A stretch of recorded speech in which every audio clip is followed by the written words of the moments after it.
Hello' ছাত্ৰসকল স্বাগতম জনাইছো আমাৰ চেনেল এক্সাম গুৰু আসামিজলৈ। আজিৰ ভিডিঅ'ত আলোচনা কৰিম মেট্ৰিক পৰীক্ষা 2025ৰ বিষয়ে। কি ধৰণে সলনি হৈছে পৰীক্ষাৰ ধৰণ আৰু কি ধৰণৰ প্ৰশ্ন তোমালোকৰ পৰীক্ষাত আহিব পাৰে। তোমালোকৰ মেট্ৰিক পৰীক্ষাৰ বাবে পৰ্যাপ্ত প্ৰস্তুতি চলোৱাৰ সময় এতিয়া একদম আহি পৰিছে। পৰীক্ষাৰ প্ৰশ্নৰ ধৰণ তোমাৰ পৰীক্ষাৰ সফলতাত গুৰুত্বপূৰ্ণ ভূমিকা পালন কৰে। সেয়ে আজি আমি আলোচনা কৰিম মেট্ৰিক পৰীক্ষাৰ প্ৰশ্ন কিদৰে পৰিৱৰ্তিত হৈছে আৰু 2025 বৰ্ষত যিটো মেট্ৰিক পৰীক্ষা হ'ব তাত কিদৰে প্ৰশ্ন প্ৰস্তুত কৰা হ'ব পাৰে। মেট্ৰিক পৰীক্ষাৰ প্ৰশ্নবোৰৰ ধৰণ কেতবোৰ সলনি হৈছে, বিশেষকৈ ইয়াত প্ৰশ্নবোৰৰ প্ৰকৃতি অধিক বিশ্লেষণাত্মক আৰু গভীৰ হৈছে। আগতে যিবোৰ প্ৰশ্ন আছিল সেয়া এতিয়া সৃজনশীলতা আৰু মেধাৰ ওপৰত অধিক আধাৰিত। প্ৰথমত বহু বিকল্প প্ৰশ্ন বা MCQ এই ধৰণৰ প্ৰশ্নবোৰ সহজ বুলি ভাবিলেও সঠিক উত্তৰ বিচাৰিবলৈ বেছিকৈ মনোযোগ আৰু বিশ্লেষণৰ প্ৰয়োজন। প্ৰশ্নবোৰৰ মাৰ্কিং পদ্ধতি সঠিক জ্ঞানৰ ওপৰত নিৰ্ভৰ কৰে। গতিকে ছাত্ৰসকল তোমালোকৰ যিবোৰ MCQ আহিব সেইবোৰ কিছুমান টান আহিব আৰু কিছুমান সহজ আহিব। গোটেই কিতাপৰ ভিতৰত তোমালোকে যদি ভালকৈ পঢ়া তেতিয়াহ'লেহে তোমালোকে MCQ খিনি ভালদৰে কৰিব পাৰিবা। দ্বিতীয়তে তোমালোকৰ প্ৰশ্ন আহিব সৃজনশীল আৰু বিশ্লেষণমূলক প্ৰশ্ন, মানে ক্ৰিয়েটিভ কুৱেশ্যনছ কিছুমান আহিব। এই প্ৰশ্নবোৰত তোমালোকৰ মেধা আৰু চিন্তা কৰাৰ ক্ষমতা পৰীক্ষা কৰা হয়।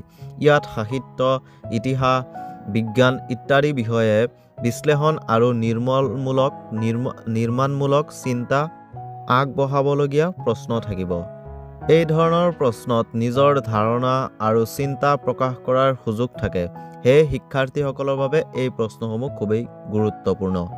তৃতীয়তে তোমালোকৰ প্ৰশ্ন আহিব সৰল আৰু বিস্তৃত উত্তৰ প্ৰশ্ন, অৰ্থাৎ তোমালোকৰ প্ৰশ্ন আহিব যে ডেছক্ৰিপটিভ কুৱেশ্যনছ। এই প্ৰশ্নবোৰত তোমালোকক বিস্তৃত আৰু পৰিসৰিত উত্তৰ লিখিবলৈ কোৱা হ'ব। ইয়াত তোমালোকৰ লেখনিৰ দক্ষতা আৰু বিষয়ৰ গভীৰতা পৰীক্ষা কৰা হয়।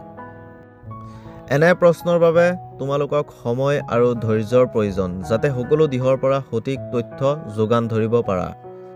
গতিকে ছাত্ৰসকল পৰীক্ষা যিহেতু আহিয়ে গৈছে, তোমালোকৰ এতিয়া নিয়মিত অধ্যয়ন কৰিব লাগিব। আগৰ বছৰৰ যিবোৰ প্ৰশ্ন কাকত আছে সেইবোৰ প্ৰেক্টিচ কৰিব লাগিব। আৰু তৃতীয়তে প্ৰশ্নৰ ধৰণ জানি তোমালোকৰ প্ৰস্তুতি আৰম্ভ কৰিব লাগিব। ইয়াৰ উপৰিও নতুন প্ৰশ্নৰ ধৰণৰ ওপৰত মনোযোগ দিব লাগিব আৰু সৃজনশীল চিন্তা ভাৱনা কৰাৰ অনুশীলন কৰিব লাগিব। আশা কৰোঁ তোমালোকে আজিৰ ভিডিঅ'টোৰ পৰা উপকাৰী তথ্য লাভ কৰিছা। মেট্ৰিক পৰীক্ষাৰ বাবে সঠিক প্ৰস্তুতি আৰু আগৰ ধৰণৰ প্ৰশ্নৰ ওপৰত আধাৰিত চিন্তা ভাৱনা তোমাৰ পৰীক্ষাৰ সফলতাত সহায় কৰিব। যদি তোমালোকৰ আৰু অধিক কিবা প্ৰশ্ন থাকে তেন্তে নিঃসন্দেহে কমেণ্ট বক্সত লিখি দিয়া আৰু চেনেলটোত যদি নতুনকৈ আহিছা তেনেহ'লে প্লিজ আমাৰ চেনেলটো ছাবস্ক্ৰাইব কৰি দিবা।